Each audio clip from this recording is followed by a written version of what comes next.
Breaking news చూస్తున్నాం. Delhi Congress party central election committee సమావేశమైంది. తెలంగాణతో పాటు మధ్యప్రదేశ్ ఎన్నికలపై సెంట్రల్ కమిటీ కసరత్తులు చేస్తోంది. ఇక తెలంగాణ అసెంబ్లీ బరిలో వచ్చిన అర్జీలలో స్క్రీనింగ్ కమిటీ వడపోసిన జాబితా నుంచి అభ్యర్థులను సెంట్రల్ ఎలక్షన్ కమిటీ ఫైనల్ చేయనుంది. ఈ భేటీ అనంతరం అసెంబ్లీ బరిలో ఉండే అభ్యర్థుల జాబితా విడుదలయ్యే అవకాశం ఉంది. ఫస్ట్ లిస్ట్ లో 70 నుంచి 80 మంది అభ్యర్థులు ఉంటారని పార్టీ వర్గాలు తెలుపుతున్నాయి.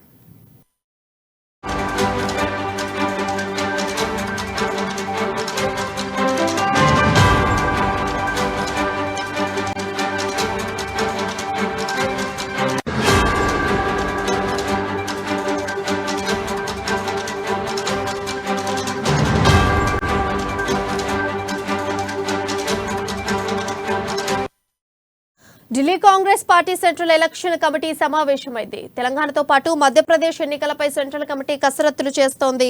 ఇక ఇదే అంశంపై మరింత సమాచారం మా ఢిల్లీ ప్రతినిధి రామకృష్ణ అందిస్తారు. రామకృష్ణ, చెప్పండి, అప్డేట్స్ ఏ ఉన్నాయి? అయితే ఈ తెలంగాణ కాంగ్రెస్ స్క్రీనింగ్ కమిటీ ముగిసింది. ఈ నేపథ్యంలో తర్వాత ఇమీడియట్ గా Telangana central election Congress central election committee సమావేశం ప్రారంభమైంది. ఈ సమావేశంలో కాంగ్రెస్ అధినేత్రి సోనియా గాంధీ, రాహుల్ గాంధీ, ప్రియాంకతో పాటు ఇక ఈ ఉత్తమ్ కుమార్ రెడ్డి, అలాగే రేవంత్ రెడ్డి, మల్లు బట్టి విక్రమార్క, ఈ ముగ్గురు కూడా ఉన్నారు. మరి జాబితా అయితే ప్రిపేర్ అయిపోయిన జాబితాను సెంట్రల్ ఎలక్షన్ కమిటీకి సమర్పించారు. మొత్తం 119 స్థానాల పైన కూడా చర్చ జరిగింది. మరి 119 స్థానాల్లో చర్చ జరిగినప్పటికీ కూడా కేవలం 50 నుంచి 60 స్థానాలు మాత్రమే ఈ రోజు రిలీజ్ చేస్తారు అని చెప్పి తెలుస్తుంది. ఒక 60 స్థానాలు రిలీజ్ చేస్తే మిగతా స్థానాలకు సంబంధించి ఇక 20వ తారీఖు తర్వాత రిలీజ్ చేస్తారు. మిగతా స్థానాలకు సంబంధించి తెలుస్తుంది. ఈ 60 స్థానాలకు సంబంధించి కూడా ఏకాభిప్రాయంతో ఎంపిక చేసిన స్థానాలని చెప్పి తెలుస్తుంది. హలో చెప్పండి రామకృష్ణ. ఈ 50 స్థానాలకు సంబంధించి కూడా దాదాపుగా 3 పేర్లు ఉన్నాయి. వీటిని సెంట్రల్ ఎలక్షన్ కమిటీ కూర్చొని ప్రతి పేరు మీద చర్చించి వీటిని 20 లేదా 25వ తారీఖు మధ్యలో ఇది అనౌన్స్ చేస్తారని తెలుస్తుంది. సెకండ్ లిస్ట్, ఫస్ట్ లిస్ట్ మాత్రం ఈ రాత్రి ఏ సమయంలో కానీ లేదా రేపు వచ్చే అవకాశం ఉంది. ఎందుకంటే ఇప్పటికే చాలా సమయభావం అయిపోయింది. ఎలక్షన్స్ షెడ్యూల్ కూడా వచ్చేసింది. టైం దగ్గర పడుతుంది. కానీ క్యాంపెయిన్ చేసుకోవాలి క్యాండిడేట్స్ వెళ్ళి వాళ్ళ నియోజకవర్గాల్లో. విపరీతమైన పోటీ అయితే ఉంది బాగా. మరి ఈ పోటీ నేపథ్యంలో ఇక తొందరగా లిస్ట్ వస్తే వెళ్ళి నియోజకవర్గాల్లో క్యాంపెయిన్ చేసుకుంటామని ఇప్పటికే హైకమాండ్ కి అందరూ కూడా చెప్పిన నేపథ్యంలో యాజ్ ఎర్లీ యాజ్ పాసిబుల్ గా ఇవాళ నైట్ అయితే రేపు కానీ ఈ లిస్ట్ ని అయితే రిలీజ్ చేసే ఫస్ట్ లిస్ట్ ని కాంగ్రెస్ రిలీజ్ చేస్తుంది. సెంట్రల్ ఎలక్షన్ కమిటీ అప్రూవల్ చేసిన తర్వాత లిస్ట్ బయటకు వచ్చే అవకాశం అయితే కనిపిస్తుంది. ఇంకో మరో 2 గంటల పాటు ఈ సమావేశం కంటిన్యూ అయ్యే అవకాశం అయితే ఉంది. రామకృష్ణ, ఇప్పుడు ఒకేసారి అభ్యర్థులని విడుదల చేయకపోవడానికి గల కారణం ఏంటి? అంటే ఒకేసారి చేస్తే ఆశావాహులు అయితే ఎవరైతే ఉన్నారో వాళ్ళంతా పార్టీ నుంచి వీడిపోవడం వల్ల నష్టం చేకూరుతుందని వాళ్ళు ఇలా 2 దఫాలుగా చేస్తున్నారా, లేకుంటే ఏంటన్నట్టు? అంటే ఇక్కడ 2 విషయాలు గమనించాలి. ఒకటి ఏంటంటే ఈ ఫస్ట్ లిస్ట్ లో దాదాపుగా ఎవరైతే ఉన్నారో సింగిల్ నేమ్స్ అన్ని కూడా రిలీజ్ చేస్తారు. రెండో లిస్ట్ రిలీజ్ చేయడానికి గల కారణం, రెండో లిస్ట్ గా విడిగా రిలీజ్ చేయడానికి గల కారణం కూడా అవుతుంది. ప్రియాంక గాంధీ, రాహుల్ గాంధీ బస్ యాత్ర ఉంది అక్కడ. ఆ బస్ యాత్ర ఇప్పటి ముందుగా రిలీజ్ చేస్తే ఆ బస్ యాత్రకి అడ్డంకులు ఏర్పడతాయి. అక్కడ మళ్ళీ ఎవరైతే రెబల్స్ ఉన్నారో వాళ్ళు ఆందోళన చేసే అవకాశం ఉంది. ఈ నేపథ్యంలో కొంత డిలే అవుతుంది. దాంతో పాటు ఇంకా మరొక విషయం ఏంటంటే గెలుపు గుర్రాలకి అవకాశం ఇవ్వాలనేది. దాంతో పాటు ఇతర పార్టీల నుంచి వచ్చే వాళ్ళు ఎవరున్నారు వాళ్ళని కూడా అకామిడేట్ చేసుకోవాలి.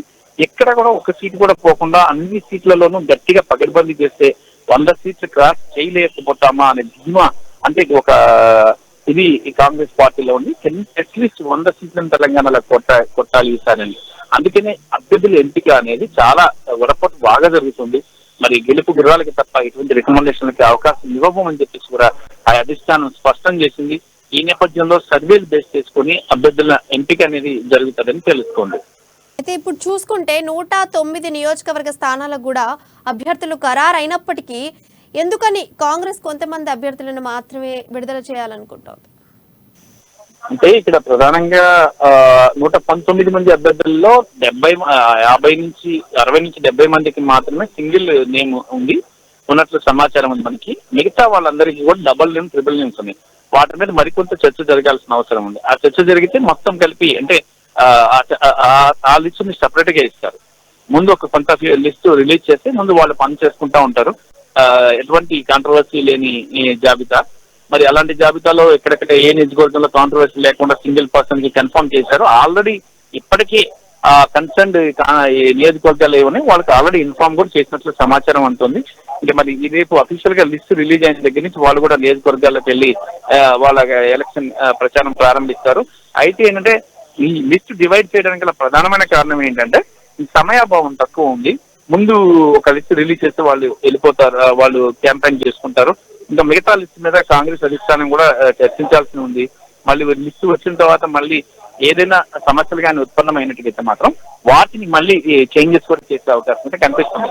అందుకనే 2 విడతలుగా రిలీజ్ చేయాలి. ఒకేసారి రిలీజ్ చేయడం వల్ల ఒక రకమైన వ్యతిరేకత వస్తుంది. దాంతో పాటు ఇతర పార్టీ నుంచి వచ్చే వాళ్ళు ఉన్నప్పుడు వాళ్ళకు కూడా కొన్ని సీట్లు రిజర్వ్ చేసి ఉంచాలి. కాబట్టి ఈ నేపథ్యంలో ఈ రకమైన స్ట్రాటజీని కాంగ్రెస్ ఫాలో అవుతుంది. 2 విడతలుగా లిస్ట్ ని రిలీజ్ చేయాలని. Thank you Ramakrishna.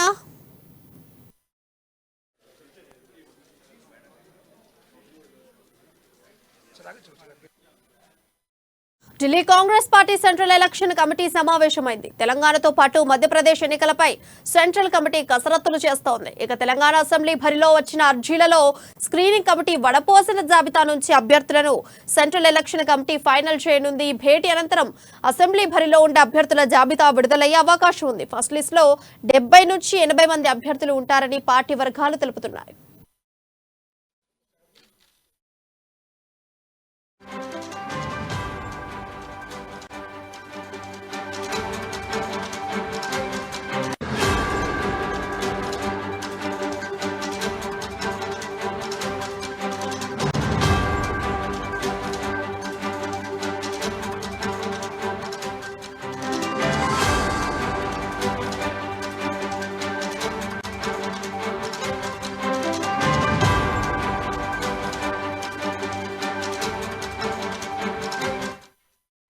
Delhi Congress party central election committee సమావేశమైంది. తెలంగాణతో పాటు మధ్యప్రదేశ్ ఎన్నికలపై సెంట్రల్ కమిటీ కసరత్తు చేస్తోంది.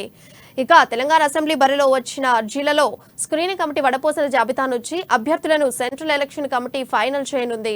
ఇక ఇదే అంశంపై మరింత సమాచారం మా ప్రతినిధి రాజు లైవ్ ద్వారా అందిస్తారు. రాజు, చెప్పండి, అప్డేట్స్ ఏమున్నాయి? ప్రియా, ఢిల్లీలోని ఏఐసిసి ప్రధాన కార్యాలయంలో రాష్ట్రానికి సంబంధించినటువంటి అసెంబ్లీ అభ్యర్థుల ఎన్నికలకు సంబంధించినటువంటి అయితే కాంగ్రెస్ పార్టీ అభ్యర్థుల కోసం నిర్వహించినటువంటి మీటింగ్ ఏదైతే ఉందో అది కొనసాగుతూ ఉంది. గంట సేపటి క్రితం ప్రారంభమైన ఈ సమావేశం సుదీర్ఘంగా కొనసాగుతుంది. ఇంకా కూడా 1-2 గంటల పాటు కొనసాగే అవకాశం కూడా కనిపిస్తూ ఉంది. ముఖ్యంగా రాష్ట్రంలో ఉన్నటువంటి 119 నియోజకవర్గాలకు సంబంధించినటువంటి అభ్యర్థుల ఎంపిక ఇప్పటికే స్క్రీనింగ్ కమిటీ అందులోంచి చాలామందిని కూడా వడబోసిన అనంతరం కూడా, ఎందుకంటే అది ఫైనల్ కాలేదు, ఎందుకంటే ఆశావాహులు ఎక్కువ మంది ఉన్నారు. అదేవిధంగా టికెట్ ఆశించే వాళ్ళు కూడా చాలా ఎక్కువ మంది ఉండడంతో దాన్ని సిఈసికి రెఫర్ చేయడం జరిగింది. కాంగ్రెస్ పార్టీ కేంద్ర ఏదైతే ఎన్నికల సంఘం ఏదైతే ఉందో ఆ కమిటీకి రెఫర్ చేయడం జరిగింది. అదేవిధంగా ఆ కమిటీ ఈరోజు ఏఐసిసి అధ్యక్షుడు మల్లికార్జున ఖర్గే అధ్యక్షతన ఆ సమావేశం జరుగుతూ ఉంది. ఆ సమావేశంలో కాంగ్రెస్ పార్టీ అగ్రనేతలు సోనియా గాంధీ, రాహుల్ గాంధీతో పాటు కేసీ వేణుగోపాల్, అదేవిధంగా స్క్రీనింగ్ కమిటీ చైర్మన్ మురళీధరన్తో పాటు రాష్ట్ర అగ్రనేతలు పిసిసి చీఫ్ రేవంత్ రెడ్డి, అదేవిధంగా సిఎల్పి నేత మల్లు భట్టి విక్రమార్క, అదేవిధంగా మదియాష్టి గౌడ్, అదేవిధంగా ఉత్తమ్ కుమార్ రెడ్డి కూడా ఈ మీటింగ్లో పాల్గొనడం జరిగింది. వీళ్ళందరూ కూడా చర్చిస్తూ ఉన్నారు. ముఖ్యంగా వాళ్ళందరూ కూడా 119 నియోజకవర్గాలకు సంబంధించి ఇప్పటికే దాదాపు ఒక 60 నుంచి 70 స్థానాలకు ఏకాభిప్రాయానికి వచ్చినట్టుగా కూడా మనకు సమాచారం అంతా ఉంది. మిగిలిన స్థానాలు ఏవైతే ఉన్నాయో వాటిపై పోటీ తీవ్రంగా ఉండడంతో, అదేవిధంగా వాటి ఎంపిక ప్రక్రియకు సంబంధించినటువంటి మొత్తం అధిష్టానానికే సిఈసికే వీళ్ళు అప్పగించినట్టుగా కూడా తెలుస్తూ ఉంది. సిఈసి ప్యానల్ ఏదైతే ఉందో ఆ ప్యానల్ అభ్యర్థులను ఎవరిని ఫైనల్ చేయాలని చెప్పి కూడా వాళ్ళు నిర్ణయం తీసుకునే అవకాశం కూడా కనిపిస్తూ ఉంది. ముఖ్యంగా చాలా సామాజిక వర్గాల నుంచి డిమాండ్స్ కూడా వస్తున్న నేపథ్యంలో కాంగ్రెస్ పార్టీకి ఈ టికెట్ల ఎంపిక అనేది కత్తి మీద సాములాగానే మారిందని కూడా మనం చెప్పవచ్చు. ఎందుకంటే ఇప్పటికే బీసీ నేతలు కూడా చెప్తా ఉన్నారు, మాకు 34 సీట్లు మినిమం ఇవ్వవలసిందే అని చెప్పి కూడా. మరోవైపు కమ్మ సామాజిక వర్గం నేతలు చెప్తా ఉన్నారు, దాదాపు వాళ్ళకి 10 సీట్లు ఇవ్వాలని చెప్పి కూడా వాళ్ళు కోరుతా ఉన్నారు. అదేవిధంగా ఇట్లా చూసుకున్నట్టయితే ఏ సామాజిక వర్గాలకు సంబంధించిన వాళ్ళు కూడా కోరుతా ఉన్నారు, జేఏసీ నేతలు కోరుతా ఉన్నారు.